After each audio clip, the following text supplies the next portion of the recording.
welcome back to the channel, folks. It is your boy Optic here. Today I'll be showing you how you can get the best possible build for Rush in Clubs FC25. So we're gonna get started right with today's build. And this year what I've realized is that if you are gonna be playing with a team of 4, you'd obviously want 2 attacking players, 1 defensive minded, and 1 midfielder. Now in today's video in specific, I want to be making that midfielder build.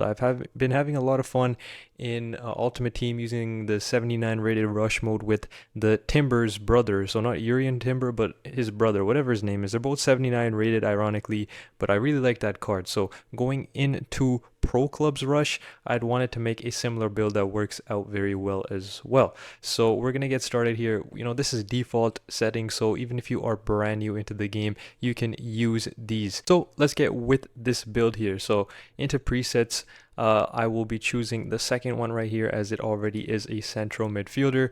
Now for playstyles, just a brand new account, so I don't really have anything unlocked. But what I've noticed, for at least in Rush, that pinged pass as well as long ball pass is very good for those counterattacking runs, especially if you're going to be playing in the midfield position.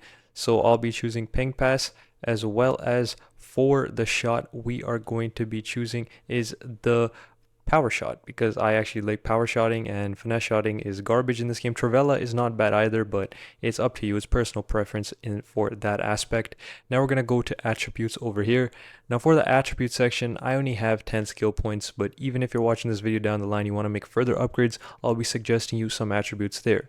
Now for pace, you really don't need to touch it. Around 70 pace for the midfield is not too shabby, and they're quick games anyway, so you don't need to worry too much about the stamina.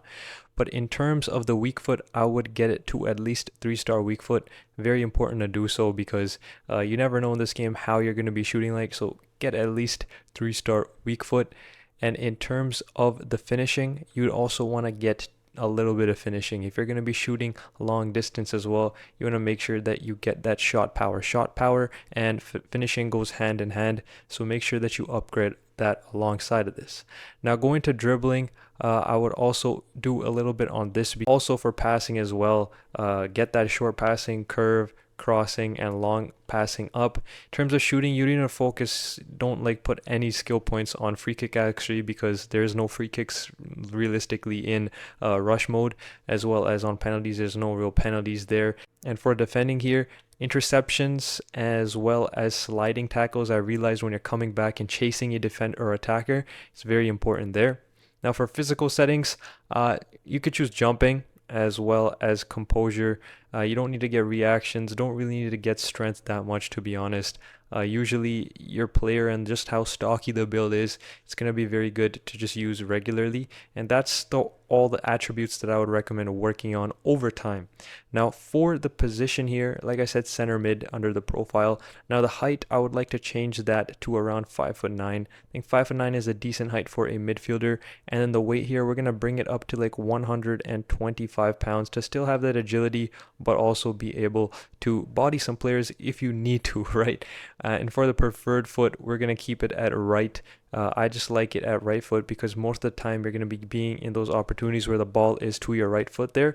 And that is essentially it for the build. Now if you see over here the overall stats, it's like a 79-80 rated card here in Ultimate Team if you were to compare it to that. But as a beginner build, as long as you're going to be working on that dribbling and defending and shooting, as long as you're working on that passing as well and getting those weak foot stats up, you'll be having a very good overall midfielder on your hands to be using in rush mode in FC25. So let me know in the comments down below, how are you enjoying rush mode in FC25? Do you like it? Do you not like it? Let me know all of that down there. Now guys, that's been it for today's video. Catch you guys in my next one. Goodbye.